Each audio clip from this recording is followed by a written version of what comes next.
My name is Lucy. That year I was 33 years old. In the faint reflection of the train window, I could barely recognize the woman looking back at me. My brown hair was tangled and loose, dark circles sunken deep beneath empty eyes that seemed drained of all strength. The smile I once took pride in was now just a distant memory, no longer appearing on that hollow face. The old suitcase beside me was the only thing I'd brought after 9 years of a marriage that was supposed to be my safe harbor. I gripped the handle gently. It wasn't heavy enough to make me lean, but the weight in my chest felt like the whole sky was pressing down. It was the weight of the days spent belittled, controlled, stripped of the pieces of self-worth I once cherished. Over the station's noisy backdrop, a cold female voice announced, "Train number 307 is arriving at platform number 3. I didn't need to hear the destination. I knew exactly where I was headed. A small town where I was born. Where my mother, Evelyn, still waited for me in the wooden house by the old pine trees. My mind echoed with the last words of Dean. The man I once thought was everything. "Lucy, you'll never be strong enough to do anything on your own. You're only good at chasing silly dreams, and that's why I have to make all the decisions for you." He spoke in that calm tone, the kind outsiders might mistake for concern or care. But to me, every word was like an invisible chain tightening around my mind, making me believe I was helpless. I had swallowed my tears, suppressed my anger, told myself, let it go for the family. But that day, hearing him repeat those words with such smugness, something inside me broke, or maybe it was finally freed. I didn't argue, didn't cry, just turned away in silence. I walked into the bedroom, pulled out the suitcase I had packed months ago. Dean didn't follow. Maybe he thought I'd come back like every other time, sulking for a while before apologizing, or maybe he simply didn't care anymore. On the cold wooden bench at the station, I watched people rush by, families hand in hand, couples chatting happily, busy men with phones pressed to their ears, fingers flying over tablets. Everyone seemed to have a destination, a purpose. And me? I felt like a blank page, a notebook never written in. The thought made my lips curl in bitter irony. A notebook. How long had it been since I last wrote? 5 years? 6? Dean always said it was childish, a waste of time. And somewhere along the way I let the words inside me fade into silence. I placed a hand over my chest, feeling my heart beat fast and uncertain. Where was I going? What was I searching for? I didn't really know. I only knew I couldn't stay in that place another second.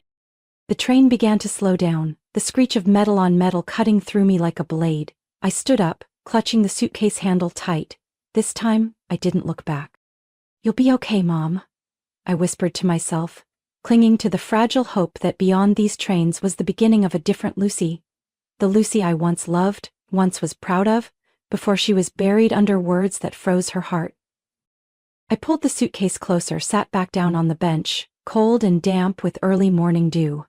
The train hadn't arrived yet. The station's pale yellow light spilled across the stained concrete floor, making the scene feel even lonelier. Suddenly a cold breeze swept through, making me shiver. I bent down to pick up the sandwich wrapper that had slipped from my hand when a man's voice spoke behind me, gentle and warm. "Let me help you." I turned. In front of me stood a man about my age, his slightly curly brown hair falling across his forehead, thin framed glasses catching the station lights. His eyes, for reasons I couldn't explain, softened something inside me, like hearing a familiar melody I couldn't name. "Thank you, but that's not necessary," I said quietly, my voice so unfamiliar even to me. For years Dean had mocked me for speaking too loud, laughing too hard, and gradually I had learned to lower my voice, to suppress my feelings.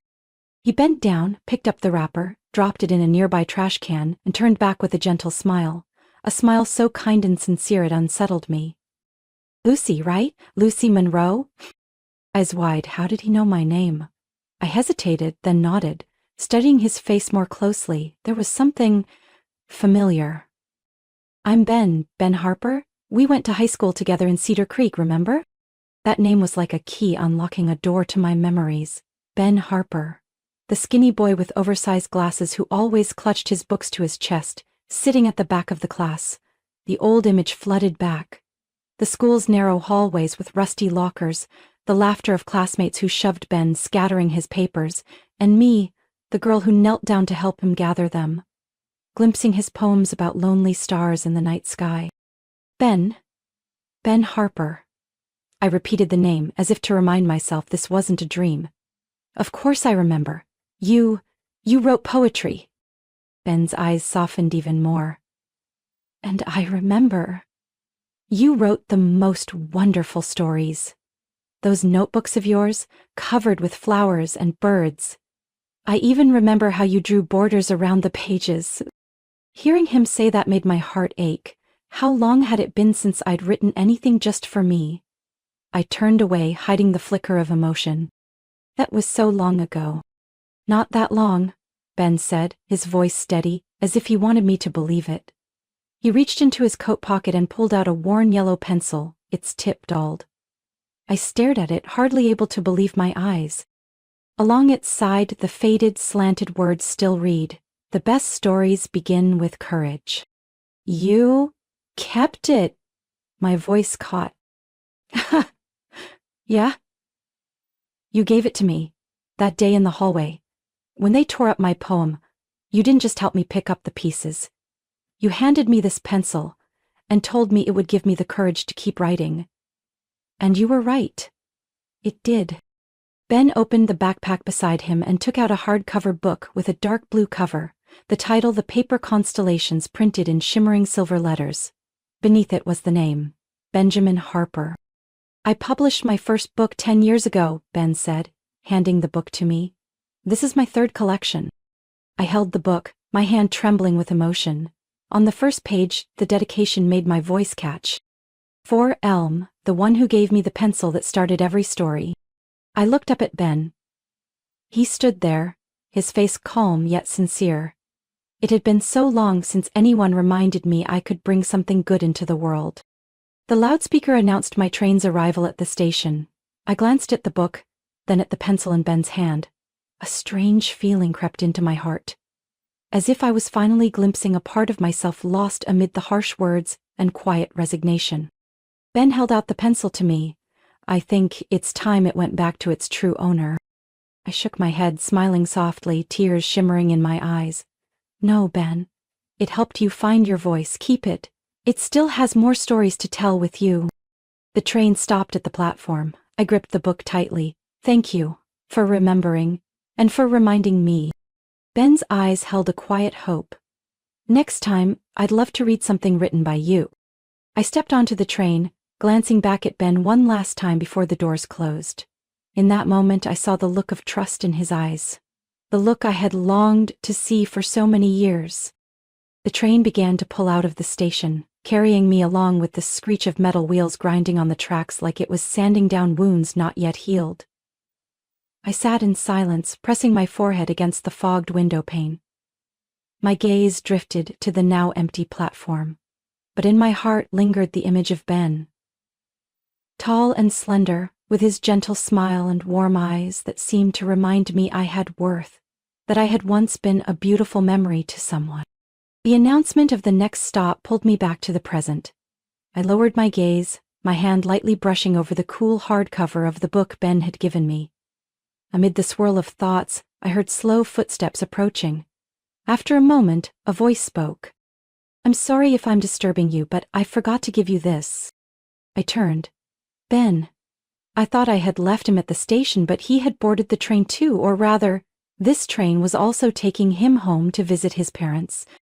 He pulled from his coat pocket a plain brown leather notebook, its edges stitched with fine thread. The train's lights shone on the cover, giving it a simple yet captivating look. He held it out to me, his voice low and sincere. "This is a small gift, not because I feel I owe you anything, but because I believe you should start writing again." I stared at the notebook, my heart racing. How long had it been since I felt this, a chance given freely with no strings, no hidden motives? I took the notebook, my fingers tracing the soft leather cover, feeling as though every thread whispered an invitation to begin again. "Why do you think I should write again?" I asked, my voice rough with emotion. Ben tilted his head slightly, his eyes seeming to see through the tired shell I had worn for so long. Because I used to read your short stories in our school magazine, and every time I did I thought, if one day I'm brave enough, I'll write like she does. Someone who writes words like that never truly loses their inner voice, Lucy. It's just waiting to be heard again. I gripped the notebook, not daring to open it. Just looking at it made my heart ache. The pain of someone who had given up what they loved most, because of doubt and years of denying themselves. Ben seemed to understand. He said nothing more, just smiled and gave me space for my thoughts. After a while he said gently, "If it feels right, when you're ready." Right. The train glided past silver-dusted fields and dark rows of trees against the night sky. I sat still, my hand lightly brushing over the notebook, my heart heavy yet strangely relieved. The thought of writing again frightened me, but it also sparked a small flame that warmed the cold corners of my soul after so many years. With the station coming into view, Ben got to his feet, adjusting his backpack strap. He turned, his gaze kind but steady. "This is where I get off. Wishing you a beautiful journey, Lucy." I looked up at him, and a true smile found its way to my lips, unforced and long forgotten. "Thank you, Ben, for everything." He simply nodded, then stepped out of the train, disappearing into the mist of the small station platform. I sat there with the leather notebook in my hands, my heart stirring with a thought I hadn't dared to feel in so long. Maybe I wouldn't run from myself anymore. The train came to a stop in the small town I once called home. The night was deep, the sparse streetlights casting shadows down empty streets, the wind whispering through the bare trees. I rolled my suitcase along the rough road, each step carrying the weight of the years I was leaving behind. My mother's wooden house appeared around the bend, the same small porch with the bougainvillea vines now withered by winter, the same white-painted door with peeling edges from time. Warm yellow light spilled from the window, easing my heart. For a moment I stayed still on the steps, letting the cold country night air fill my lungs. How many years had it been since I stood here, not as a visitor out of obligation, but as someone truly returning? The creak of the door broke my thoughts. My mother, Eveline, stood there, her soft silver hair falling over her thin shoulders, her face still radiant with the warmth of a mother who always welcomed her child with all her love. "Lucy, you're here." Before I could say a word, she wrapped her arms tightly around me, as if afraid I might vanish before her eyes. The warmth of her embrace began to melt the ice within me. "I'm home, Mom." My voice trembled, tears falling onto her shoulder, unstoppable. She led me inside. The faint scent of cinnamon filled the familiar space, blending with the aroma of the baked goods she always made in winter. The old armchair, the worn wool rug, the slow-ticking wall clock. Nothing had changed, as if waiting for me to return and complete the unfinished picture of memory. After I had washed up and eaten a little of the soup she had warmed, she pointed to my old bedroom. "Get some rest. Tomorrow morning we'll go to the market, like we used to." Without a word, I entered the familiar room, my heart heavy with memories. Moonlight streamed through the hand-embroidered curtains, bathing the space in soft silver. I sat on the wooden bed, my hand tracing the little carvings I had once scratched in my youth. It all felt like a dream I had long forgotten, now returned with heartbreaking clarity. The leather notebook Ben had given me still lay in my suitcase. I pulled it out, gazing at it for a long while. My hands ached to hold a pen again, longing to let the words speak my heart. I switched on the desk lamp, sat down, and with trembling hands opened the notebook. The crisp white page, the faint scent of new leather, brought a hush to my soul. I picked up a pen, its tip touched the paper, and I hesitated a moment. But then, the words, the sentences that had been waiting somewhere, quietly flowed out. "Today I came home with a suitcase and a heart full of scars. I didn't leave out of hatred, but because I needed to find myself again. In this old room under the soft glow of the lamp, I write these lines hoping that each word will guide me through the uncertain days ahead." The first line felt like unlocking a door long sealed in my heart. The memories, the pain, the forgotten dreams spilled out, taking shape on the page. I wrote about the loneliness of a wife left behind, the long nights wondering if I still had worth. About my mother's eyes, the station, Ben. The old pencil he treasured like a keepsake. I wrote until my hand ached, my eyes stung. Outside, the wind howled through the pines in tune with the beat of my heart. The beat of someone coming back to life after breaking apart. When I set the pen down, I gently closed the notebook, resting my hand on its soft, warm cover. The room seemed filled with new breath, no longer as stifling as in the old days. I pulled the worn wool blanket over my shoulders, drifting into sleep with a light heart. The mornings in my hometown gradually became moments I cherished most. As the first sunlight filtered through the curtains, I sat at the small table by the window, with a steaming cup of tea, opening the brown leather notebook, and letting the pen lead the way. The white pages now began to fill with words poured from the depths of my heart, about youth that had slipped away, about the silent days in a house that once felt like home, about the yearning to find myself again. Ben kept calling often, his voice steady and kind, just as it was that first day we met again. He sent me books, poetry, novels, collections of short stories. He said, "I believe you'll find yourself in these." Every time a book arrived, I felt a new strength to pick up the pen. We didn't talk much, didn't make promises, but every call, every message from Ben felt like a small light, guiding me back to the passion I thought had died out. I began submitting my short stories, my essays, to local literary magazines and small websites. The first rejection letter came, and I sat on the porch for a long while, watching the rain patter on the old tin roof. But then I remembered what I had once written, about the courage to begin, about myself, about the days when I was a little girl named Lucy who dared to dream in cold school hallways. The second, third, then fourth rejection followed. At first, my heart twisted with each one. But strangely, with each letter I wrote more eagerly, as if the words were my way of proving to myself I was still here, still strong enough to follow what I believed in. Then one afternoon, as I was trimming the bougainvillea vines with Mom, the phone rang. On the other end was the voice of an editor from a literary magazine I had long admired. "We'd like to publish your piece in our upcoming issue. The old porches truly touched our hearts." I had remained rooted under the afternoon sun, my heartbeat loud and unsteady. It wasn't a major publication, but for me, it felt like my voice had finally been heard again. Mom looked at me, her gentle smile bringing tears to my eyes.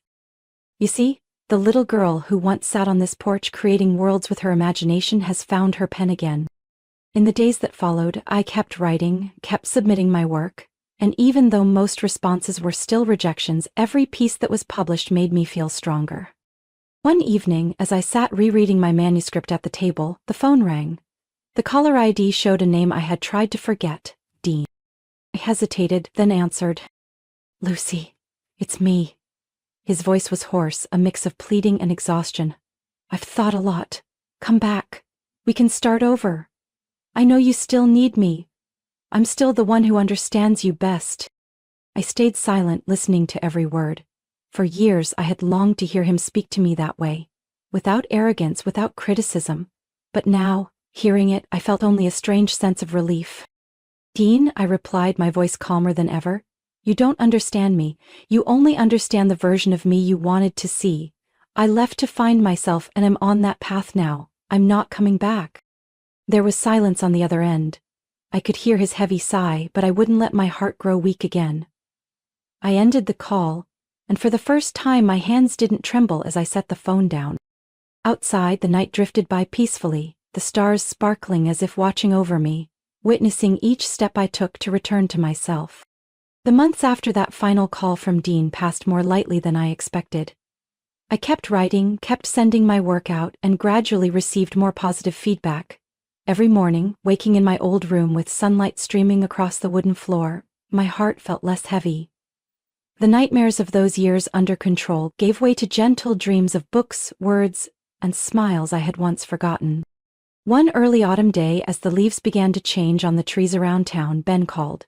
His voice was still warm, but this time with a hint of hesitation, as if holding back something important.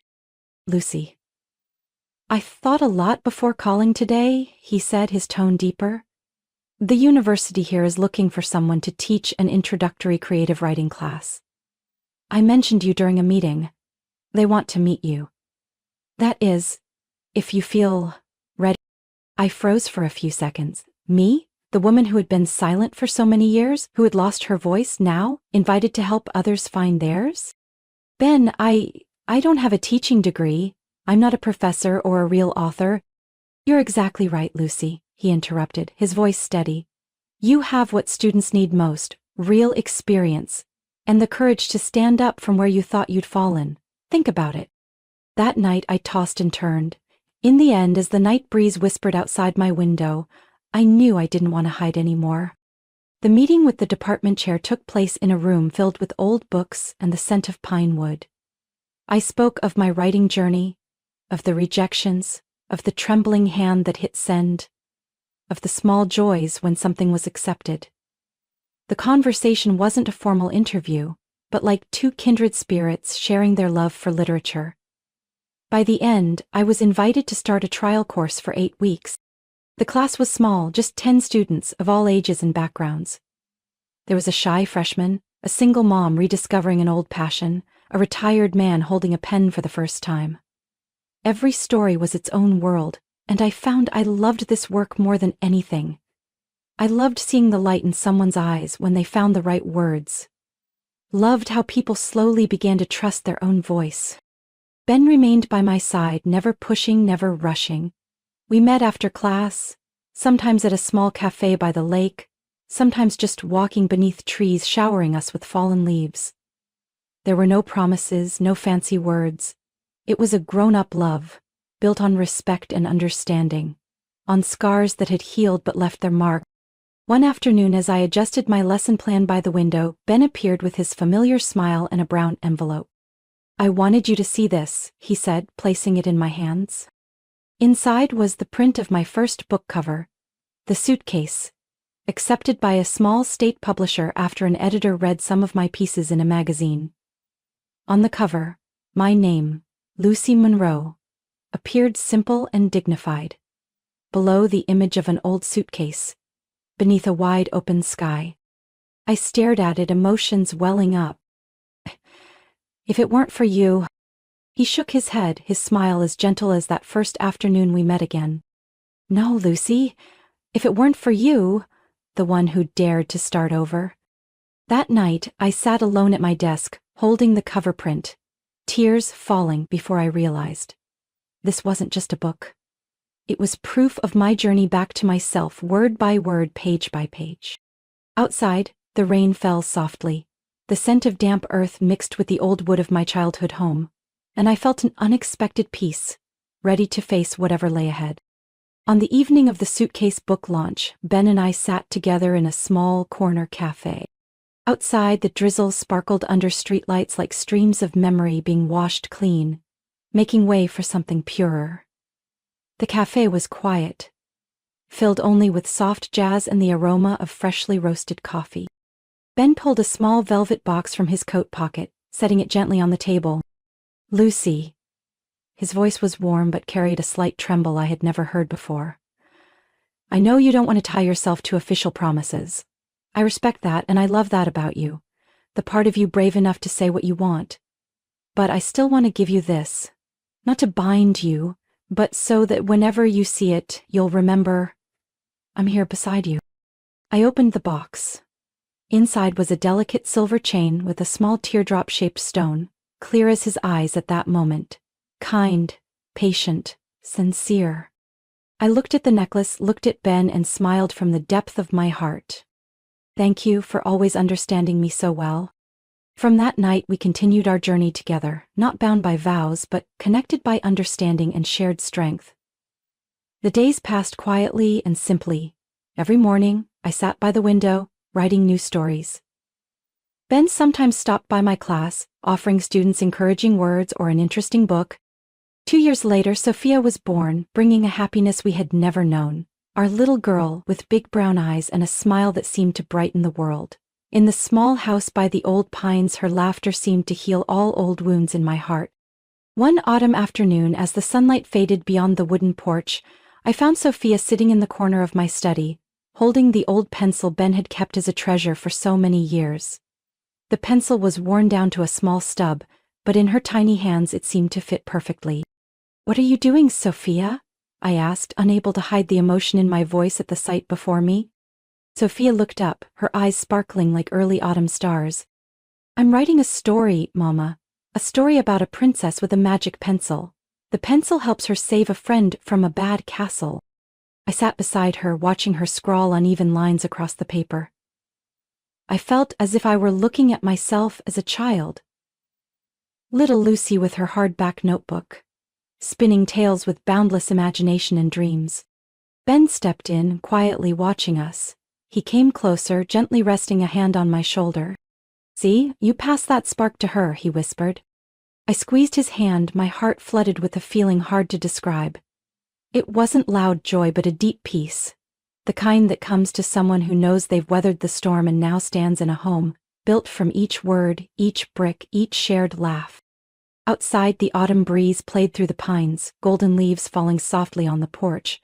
I looked out the window, silently grateful for every person and moment that had touched my life, even the pain, because without it, I wouldn't have this day. The little pencil in Sophia's hand was now a symbol of a journey that continues, of hope, of love that needs no fanfare but endures.